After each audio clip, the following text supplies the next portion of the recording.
What's a happening, nerds? This is John, nerding out with cards, and I got a card in the mail a handful of days ago, and it's one of those things like I've had this card before.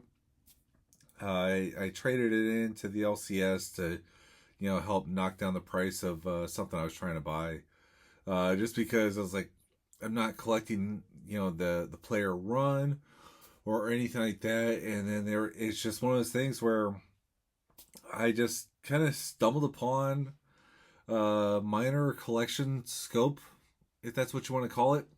And I was like, well, what the hell?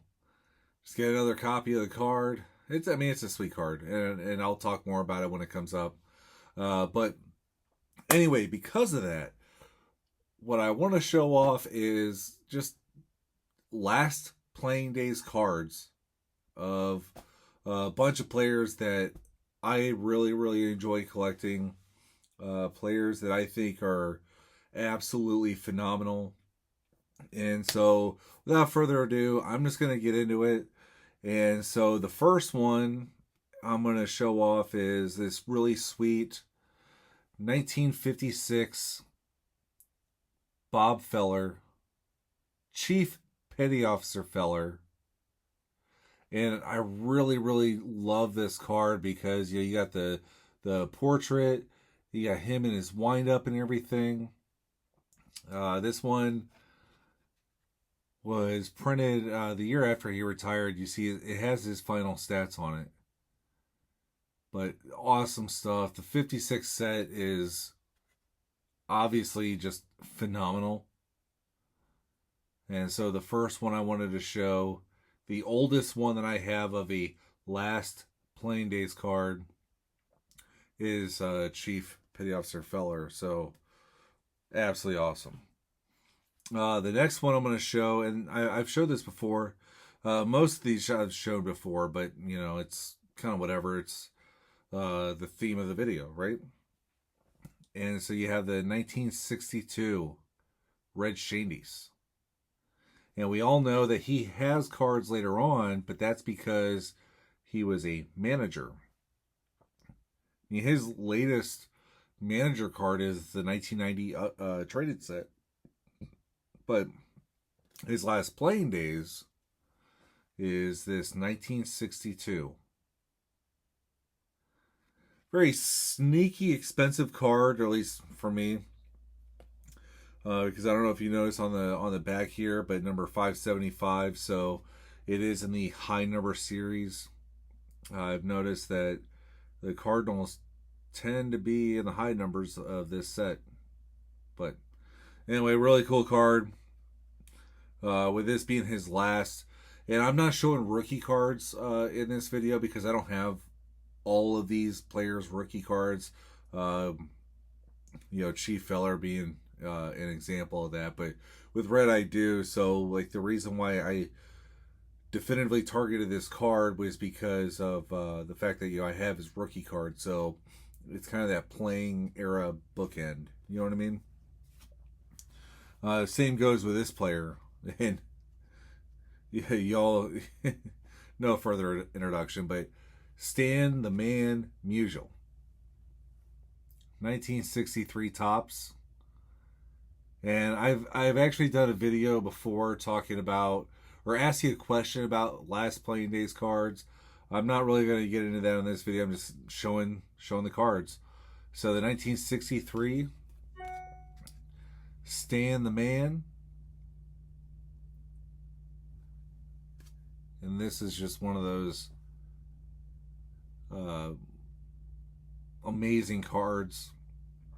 I remember seeing images of this back in my childhood and everything too.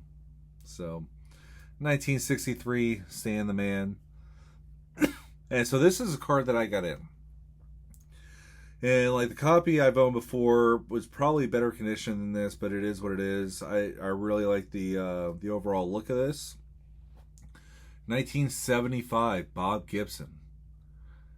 And I've talked about it before on my channel. Like, I'm targeting more like his league leaders, postseason, those type of cards. Cards that really speak to how great of a pitcher he was. But this one happens to be his last playing days card, 1975 tops. And it's funny because like for many years, up until I would say 2013 with Musial's passing, the Hall of Famers that the Cardinals would parade around was Stan, Red, Bob, Lou, and Ozzy. It was those guys. And so they're just the ones that like really just stick out in my head. And well, it's no surprise that what have you seen so far? Red, Stan, and Bob.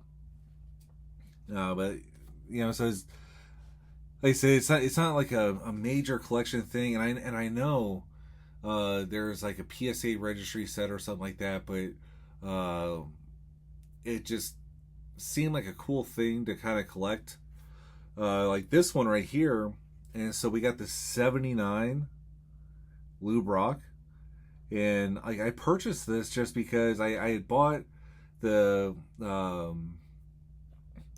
Braves team card with Red Shandies on it, and I just looked inside the seller store on eBay to see what else they had. They had this card really cheap. They had the Veda Pinson 69 card really cheap, so I was just like, well, might as well just pick them up, because combined shipping and all. And so like this card is one of those things where it's just kind of like, okay, go ahead and get the last playing days cards of these absolute legends that I love to collect. Lou has a card in the 1980s set. I do have it, but it's a highlights card. It's his 3,000th hit card with Carl Yastrzemski. And so this one is, technically his last playing days card. Really cool set. Obviously, Ozzy has a rookie card in this set. It's the year that Keith Hernandez won the MVP. So I just have a really soft spot for the 79 set, and this is an added reason why I really love that set. Speaking of Ozzy, so the fifth of five Hall of Famers that was just, you would just see them all the time in St. Louis and at the the World Series games and opening days and all that good stuff. But it's Ozzy. Here's his 1996. And I've showed this card before. Again, it was in that same discussion or question video about last playing days cards. But, this is obviously one of my absolute favorite cards of all time. I remember acquiring a copy of this just really early on in my collecting journey, if that's what you want to call it. But awesome stuff, Love this card.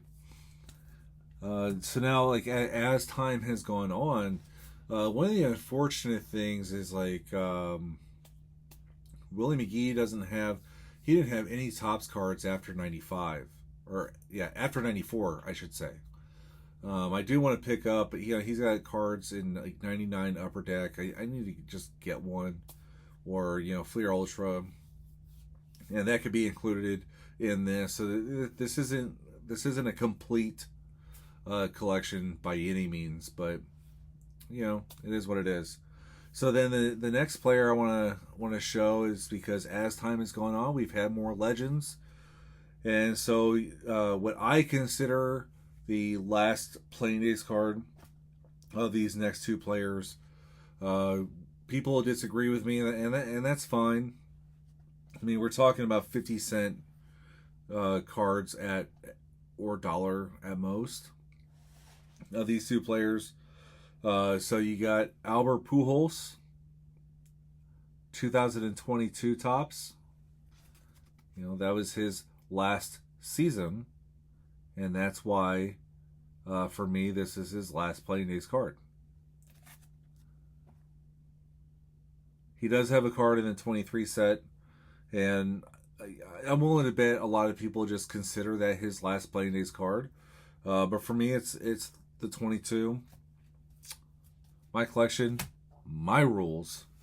Uh, and then, of course, the last card I'm going to show, you already know who it's going to be, and it's Yadier Molina.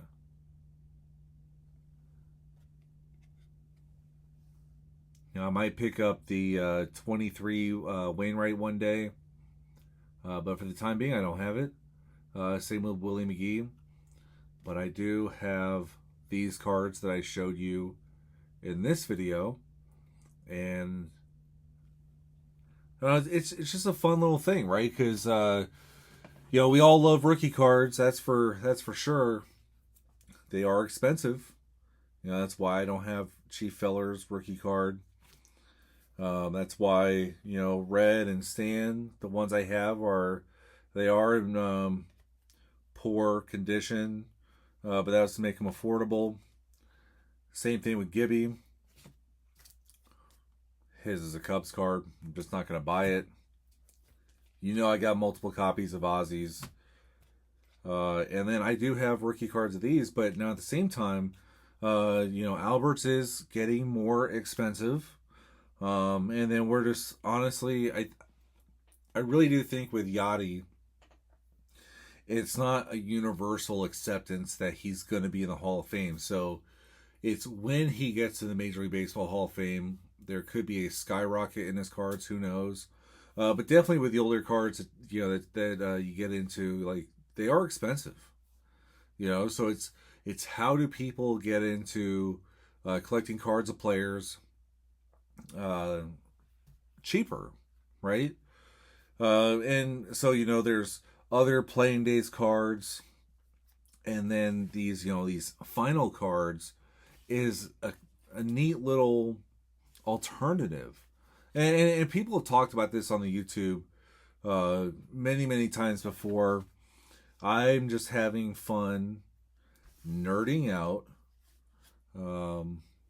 with mine and the players that I like to collect from the team I collect, and then Chief Feller. But I've done a video on him before, like why do I collect him?